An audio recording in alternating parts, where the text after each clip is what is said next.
Hello everybody. Today I'm going to show you how to translate many different shapes, lines, points, or angles along a vector. And in this case, they are wanting us to translate 4 different things along the vector EF. So we could see here our vector EF is right here. So the first thing you want to do is that you want to draw out your vector. And because you're doing this online, you would be using your transparency directly onto your screen. And you could trace the shapes that way. So first you trace your vector. Then I'm going to trace the first shape that I'm going to be moving. I'm going to move this rectangle first. Okay, when I move a shape, all of the points move along with it. So if I am translating this rectangle along the vector, I am going to simply move my transparency until I reach until the end of my vector reaches the beginning of the vector. So I will move it, I will slide it until these two are end to finish. So when I do that, I could see that this is going to create an image on my paper that is going to end up somewhere around there.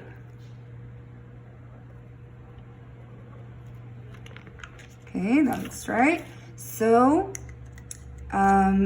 this point corresponds to my J, so this would be J prime. This one corresponds to I, so this would be I prime. The image of I, H, this is H prime, and K, we have K prime. Okay, now let's do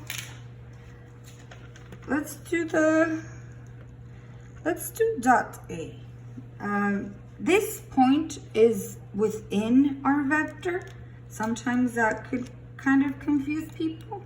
We're going to follow the exact same steps. First, we're going to trace our vector. So my vector is right here.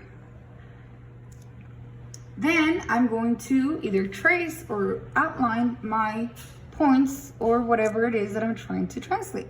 So here they want me to translate this little dot right there. So now I'm going to actually move my transparency sheets until, again, this matches with the beginning of my vector. So I'm going to move it until those match up. And it kind of looks like my point might end up somewhere around here. And I am going to call this A prime. All right, so we were here. If I move until I get there, I end up somewhere, maybe a little bit below. Not quite in the corner, but that's where it would go.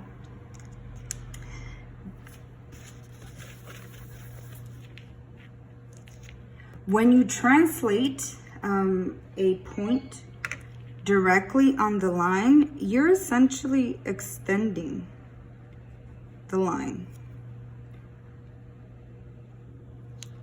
Okay, now let's see what happens when we translate a point that is outside of our vector. This point was within our vector. Remember that vector gives you direction and it tells you how far to go. So how far did we go? We went this far, okay? All right, now let's do point B. So this is my point B.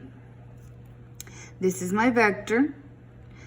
The vector again tells you to move and it tells you how far to move. How far am I gonna move? I'm gonna move this far. And in which direction? Well, in that direction. So I'm moving my point B and see how it moves with me. I move it until I have moved.